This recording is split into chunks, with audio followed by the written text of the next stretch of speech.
राधे राधे। बीकानेर राजस्थान। महाराज जी आपके चरणों में कोटि कोटि प्रणाम।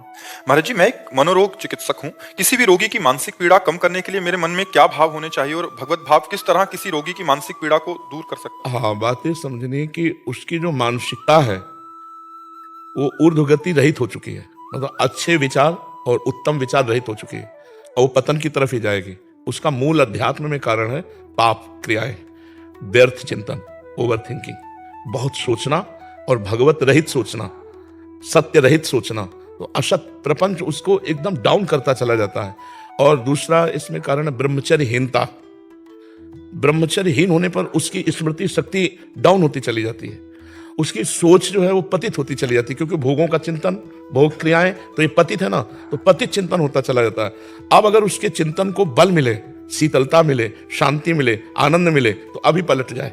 जब तक ये नहीं मिलेगा तब तक वो पलटेगा नहीं। आप दवाइयों के द्वारा कितना भी रोकने की कोशिश करें, वो बेहोश रहेगा, वो नींद में चला जाएगा, लेकिन जब होश आएगा तब उसका चिंतन निगेटिव ही होगा, तब उसका चिंतन कमजोर ही होगा। अगर उसे अध्यात्म दे दिया जाए और धीरे धीरे दवाओं के द्वारा उसकी मानसिक शक्ति को पुष्ट किया जाए, उसे विश्राम मिले थोड़ा और अध्यात्म चिंतन उसका चलने लगे, जैसे भगवान का नाम तुम्हें इतना जपना ही है, तुमको अमुक पाठ करना ही है, कोई पाठ दे दे भगवान की स्तुति, कोई ये दवा के साथ अगर आप दो और उसको समझाने की चेष्टा करो। भगवान का जब तुम आश्रय लोगे तो तुम्हें चिंता नहीं करनी, हर जगह तुम्हारी रक्षा करेंगे। भगवान का आश्रय लोगे तो एक सेकंड में उन्होंने अनंत सृष्टि रच दी, तुम्हारे लिए हर व्यवस्था कर देंगे। भगवान इतने महाबलशाली कि उनके आगे किसी की नहीं चलती, वो हमारे हैं, तो आपको चिंता नहीं करनी। आप जो व्यर्थ चिंतन करते हो ये ठीक बात नहीं है, उसके मन को व्यर्थ चिंतन से हमें बचाना होगा। तो जब तक हम नाम नहीं देंगे उसे, भगवत नाम, तब तक वो चिंतन करेगा तो क्या करेगा?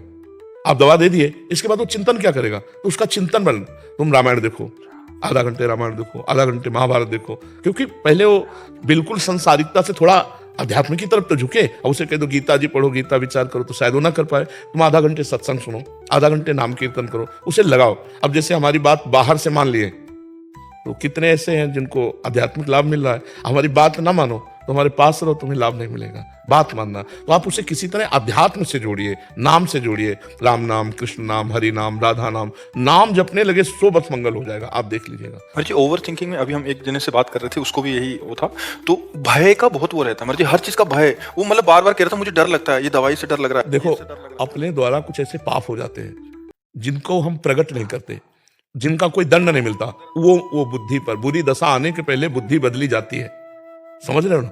सबसे पहले जो हमें दंड मिलेगा भागवतिक, वो बुद्धि पर मिलेगा।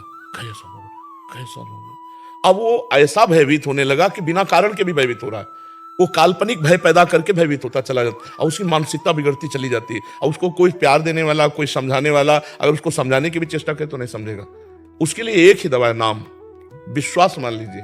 ना ठीक हो जाए तो हमसे बताइएगा। महाराज जी आपके जो शरणागत भक्त के लक्षण आप बताते हैं, निर्भय, निशंक, निशोक, निश्चिंत और विपरीत भावनाओं को त्याग, इससे सारे लक्षण उससे विपरीत दिख रहे थे। वो शंका कर रहा है, वो शोक कर रहा है, वो अनिश्चिंत है। हाँ, अब जैसे मान लो आप कहते हैं हम कोई पाप नहीं करते, लेकिन आपने वीरपात किया, उसमें एक बच्चा होने की सामर्थ्य है।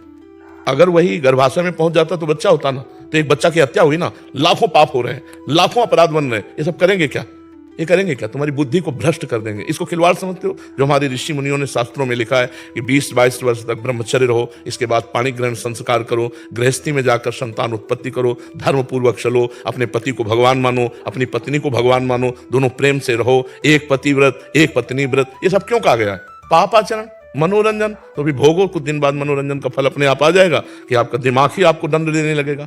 अपने हाथ से अपना गला काट रहे हैं लोग, अपने हाथ से अपने को फांसी में चढ़ा रहे हैं, अपने हाथ से जहर खा रहे हैं। ये क्या हो रहा है? इतना दुर्लभ मानव दे और आप इस तरह नष्ट करें, उसका कारण है आपका गुप्त पापाचरण।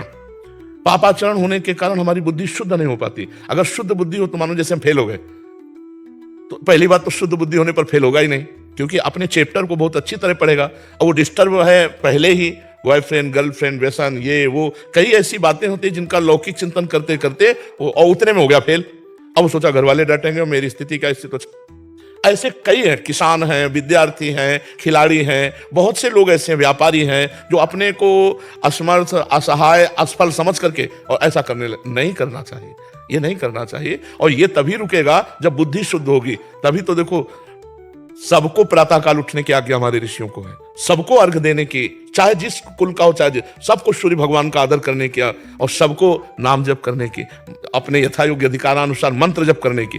अब देखो गायत्री मंत्र का जो आखिरी अर्थ है वो परम सत्य मेरी बुद्धि को प्रचोदयात, सत्य की तरफ प्रेरित करे। पूरा मंत्र तो हम नहीं करके को अधिकारानुसार कहा जाता है, वो परम सत्य मेरी बुद्धि को सत्य की तरफ प्रेरित करे। प्रातःकाल उठकर प्रार्थना तो बुद्धि शुद्ध होती। अब आप देखो 10-10 बजे तक सो रहे हैं, सूर्य भगवान उदय होने का कोई मतलब ही नहीं है, कोई दिनचर्या ही नहीं है, कोई दिनचर्या नहीं है। कुछ कार्य कर। मनुष्य जीवन व्यर्थ नष्ट करने के लिए नहीं मिला है। देखो आज भी बीमार स्थिति शरीर की है, हम 11 बजे उठ जाते हैं, 12 बजे तक बैठे रहते हैं, 12 बजे के बाद थोड़ा टहले फिर बैठ गए, 1 बजे शौच स्नान, 2 बजे आ गए रोड में, 2 बजे क्या, 2 बजे के 10 मिनट कम, 1:50 पे आने। हाँ 2 बजे, और फिर देखो सब दिनचर्या चल रही है। अरे मनुष्य जीवन मिला, खूब डट के मेहनत करो जिस डिपार्टमेंट में हो। मतलब बाबा जी हो तो डट के भजन करो, तपस्या करो, कष्ट सहो, जगत मंगल करो, जो जहां है डट के करे तो मनुष्य जीवन की सार्थकता है। खाली बैठे हो मन तुम्हारा शैतान वो मार देगा। तो जो डिप्रेशन में, उनको कोई कार्य बताओ, उनके अनुसार, उनकी सामर्थ्य के अनुसार कोई भी कार्य कर ले, मतलब उसके अनुसार थोड़ा सा कार्यरत होना जरूरी है। बेकार आदमी डिप्रेशन में नहीं जाएगा और क्या जाएगा। और नाम जप करें और उसको बौद्धिक स्तर से पुष्ट करो। थोड़ी देर उसको आध्यात्मिक बातें बताओ, थोड़ी देर उससे बातचीत करके समझो कि इसकी दशा कहाँ डाउन हुई है, किस जगह है, ये डिप्रेशन का इसका कारण क्या है। तो विचार शक्ति ही हमको महान बनाती है, विचार शक्ति हमको नीच बनाती है। हमारे अच्छे विचार होने के लिए विवेक की जरूरत है। विवेक मिलता है सत्संग में, बाजार में नहीं मिलता है। बिन सत्संग विवेक न होई और राम कृपा बिनु सुलभ न सोई। तो भगवान की कृपा से आप खुद इतने बलवान बनो, ये आप संकल्प करो, नाम जप करो, हमारी बात मानो और उसको संकल्प करो सामने आए हुए मरीज के कि मैं अपना नाम जप इसको देता हूं, और उससे कहो नाम जप करो।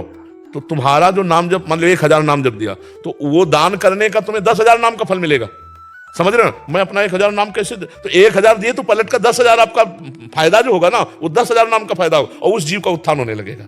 तो आप भी नाम जप कीजिए और उसके विचारों को पढ़िए और उसको आध्यात्मिक में धीरे से लाइए और भगवान का बल उसे दीजिए, तभी पुष्ट होता, नहीं तो फिर परेशान हो जाएगा। एक समस्या है, हजारों समस्या है। शरीर स्वस्थ है, खाने पीने को सब है, बेटी ब्याह के योग्य है, पैसा नहीं है। बेटी का ब्याह करने के लिए वो आया ना, तो लड़का वाला ऐसी दिखाएगा मुझे कारें चाहिए। अरे चाहिए कि तुम अपनी बेटी दे रहे हो, बस हमारे लिए पर्याप्त है। कितनी समस्याएं ऐसे गृहस्थों के पास, ऐसे लोग, सब व्यवस्था हो गई है, अब बेटी का जहां ब्याह किया, खूब धन खर्चा किया, लड़का बेकार निकला। कितनी समस्या है, संसार समस्याओं का पुंज है। यदि भगवान का भजन नहीं करोगे तो बहुत जीवन बेकार है। इसलिए सबको चाहिए थोड़ी थोड़ी देर। अभी एक रास्ते में देखा था, जब हम अपने लोग आ रहे थे तो रोक के बात किए थे, कह रहे थे 5 मिनट 1 घंटे में और 24 घंटे में 24 मिनट, सिर्फ इतना मैं अभी कुछ दिन हुआ शुरू किए, मुझे बहुत आनंद है महाराज जी, मेरा जीवन बदल गया। ऐसा वो रोक के कह रहे, हाँ रोक के कह रहे थे। उसमें जो सुबह हम आते हैं ना, उसमें बात मान लो, अगर नाम जप शुरू कर, अच्छा नाम जप में पैसा नहीं लगता। आपको ये नहीं कह रहे कि नहा के नाम जप करो कि भाई 4 बजे आप स्नान करो, ऐसा भी। और आजकल स्नान में कौन सी बड़ी ऊंची बात है कि भाई गंगा जी यमुना जी नहाने जाना, अपने बाथरूम में बंद करो, स्नान कर लो, फिर आराम से बैठ करके भजन करो, जीवन सार्थक हो जाएगा। घंटा 2 घंटा अगर नहीं कर सकते तो 24 घंटे में 24 मिनट तो कर लो। और मांस मछली मत खाओ, शराब मत पियो, पराई माता बहनों की तरफ गंदी दृष्टि मत करो, फिर देखो जीवन कितना उज्जवल और आनंदमय होता है। जी ऐसा समझाओ भाई, समझाने से ही है। और बिना नाम जप के वो समझ भी नहीं पाएगा। नाम जप होना अनिवार्य है। नाम जप बहुत बड़ी अमृत शक्ति है। सर गुरुवाणी में नाम जप और साधु सेवा 2 की बहुत महिमा लिखी हुई है। जितने 10 गुरु हुए हैं सबके वाणी को पढ़कर देखा, केवल नाम जप की महिमा। अपने महापुरुषों को जितने देखो सब नाम, कबीर जी, रामानंद स्वामी और जितने भी बड़े बड़े संत हुए सब नाम से हुए। देखो इस मन की एक चाल देखो, चुप हुए, देखो चल पड़ा। लगाए हो सुनने में तो जहां चुप हुए तो अपनी चाल चल पड़ा। अब अगर आपकी चाल नीच कोटि के चिंतन के है तो नीचे चला जाएगा, उच्च कोटि के है तो उच्च। इसको फंसाना है। हम कार्यरत हैं तो मन लगा हुआ है, जहां कार्य सेट है तो राधा राधा राधा राधा राधा राधा फौरन लगाओ इसको। फिर कार्य में लग गए, फिर भूल गए, कोई बात नहीं, फिर याद आया, फिर राधा राधा राधा राधा, इसको देखो लगाओ तो आनंद आने लगेगा। नहीं असत चिंतन करता, बहुत ही दुष्ट है। ये गंदी बातें पकड़ लेगा और अच्छी बातें पकड़ेगा नहीं। इसको अच्छी बातें जबरदस्ती पकड़ाना पड़ेगा और अच्छी पकड़ लिया तो जीवन मुक्त हो जाएगा। इसको देखो, इसकी चाल देखो, जहां शांत हो वो चल पड़े अपनी चाल पर। कोई व्यक्ति लाएगा, कोई वस्तु लाएगा, कोई घटना लाएगा, कोई भोग लाएगा और उसी के चिंतन कराएगा, हमारे पावर को नष्ट करता जाएगा। जो हमें मनुष्य शरीर में पावर मिला है, चिंतन के द्वारा पावर बढ़ता है और चिंतन के द्वारा ही पावर नष्ट होता है। असत चिंतन के द्वारा पावर नष्ट होता है और सत्य चिंतन के द्वारा पावर बढ़ता है। तो पावर बढ़ाने वाला चिंतन कोई बिरला ही करता होगा, नहीं पावर नष्ट करने वाला ही चिंतन होता है। कहीं किसी व्यक्ति से राग, कहीं किसी व्यक्ति से द्वेष, कहीं कोई घृणात्मक बात, कहीं कोई ऐसी, और वो सब दिमाग में भर रही है और दिमाग को कमजोर करती चली जा रही है। आप जब शयन करते हैं, 6 घंटे सोते हैं, तो आप अपने को बलवान महसूस करते हैं, इंद्रियों को फ्रेश महसूस करते हैं। क्यों? क्योंकि 6 घंटे चिंतन रहित सो गए। 6 घंटे संसार का चिंतन नहीं हुआ, कोई चिंतन नहीं हुआ, इसलिए आपकी इंद्रियों में बल आया। यदि 6 घंटे आप भगवान के चिंतन में संसार को भूल जाए तो सोचो क्या स्थिति होगी। ना सत ना असत, कोई चिंतन नहीं हुआ नींद में, तब आपको लगा हाँ आज मैं बहुत आराम से सोया, और एक मतलब फ्रेश अनुभव होता है, क्योंकि चिंतन छूटा। अगर आदमी को नींद ना आए तो आदमी परेशान हो जाए। क्यों? क्योंकि उसका चिंतन नहीं रुक रहा, उसको चिंतन रोकना है। अगर हम वही चिंतन नाम के बल से रोक दें, राधा राधा राधा, तो 6 घंटे ना सोए भी तो भी आनंद बना रहेगा। 1 मिनट दिन में नहीं सोते, रात्रि में 8 से 11 ये समय शयन का है। अब इसमें जो आ गई सो आ गई, राधा राधा राधा राधा राधा। तो हमारा चिंतन का ठिकाना तो होना चाहिए, कोई ठिकाना तो होना चाहिए। जैसे जलजहाज का पक्षी है, उड़े कितना भी उड़े, उसका ठिकाना वही जलजहाज में आना पड़ेगा।